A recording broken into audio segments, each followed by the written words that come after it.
Этому художнику с редкой выразительностью в своих произведениях удалось через малое показать великое. Так говорят о выдающемся художнике Кязиме Джапарове. 17 декабря ему исполнилось бы 76 лет. К этой дате в музее Айдара Халилова «Заламан» была организована выставка. Мен жоқтан Кязим Джапарын сергісін япарым деп ниетленіп жүр едім. Сау болсын Зекие, маға берді бұл шейлерін япайық сергі деп. Мен он мына өзің менде бір шейлерін бір ашасаң, бір ичсең, көрсең, ер вақыт сон о қадар зевіқланасың, істейсің, чтоб анау шейлерін милетті көрсін, бала чағада көрсін, олардың байлашмаға істейсің. На выставке было представлено более 50 графических и живописных полотен самобытного художника. Собрать и сохранить их удалось родственникам Кязима Джапарова. Когда его не стало, картин было мало выставлять. И мы с мужем поехали в Петербург, и оттуда большую часть картин мы привозили, знаете, как мы с рамок их срезали, заворачивали и в чемодан, для того, чтобы как-то через таможню пройти. И нам просто повезло, что досмотра такого не было. Работы Кязима Джапарова отличаются искренностью и романтической печалью, передающими характер героев, которых принято называть маленькими людьми, неприметными в обыденной жизни, но глубокими по своей сути. Это конек и визитная карточка Кязима Джапарова. Каждый его образ индивидуален и символичен. Его образы многозначные, многогранные, глубокие, интересные. И сразу сказать, вот прочитать его работы, прочувствовать невозможно. Это надо смотреть, углубляться, осмысливать. Маленький человек – это большое в малом.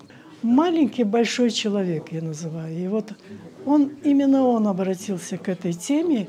И прекрасно, очень выразительные работы на очень высоком художественном уровне они выполнены.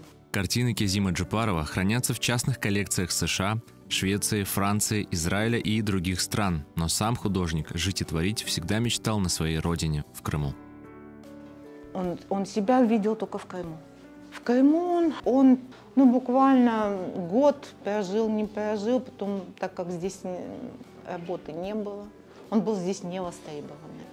Его друзья пригласили в Петербург, и он уехал для того, чтобы заработать денег и здесь купить себе дом или построить. Вот он мечтал об этом, что он приедет на родину, и это будет такой масштаб большой именно для крымских татар.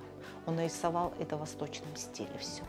Выставку посетили поклонники творчества Кязима Джапарова, художники, общественные деятели, искусствоведы, студенты и музыканты. Поразило меня вот это вот все, вот видение художника. И я сейчас вот на другого художника смотрю и пытаюсь понять, вот как он видел, как он воспринимал все, вот через себя проводил. И я очень благодарна за это. Это обогащает любого человека, когда ты еще кого-то открываешь. Мой список пополнился вот еще каким-то явлением, крупным явлением. Они говорят об очень многих вещах, о которых иногда человек не задумывается или не хочет думать в повседневной жизни, потому что иногда это очень темные мысли. И мне интересно было очень видеть, как с помощью искусства, с помощью картин художник, в частности Кязим Джапаров, как он иллюстрирует и показывает эти эмоции, и как их может прочувствовать любой. Бір ресімге баққанда бір айры дүнияға кіріп кеткен дайын оласың. Ама бұныңмен бәрабер бір ресімнің бір сюжеті бар кебі көрінді маға. Ве бүтін ресімлерін бақып шыққанда бір роман оқыған кебі келді ма. Тесуратлар үшін, bu heyecanlar için pek çok teşekkür etmeyi isteyim böyle sergini teşkil etken insanlarga.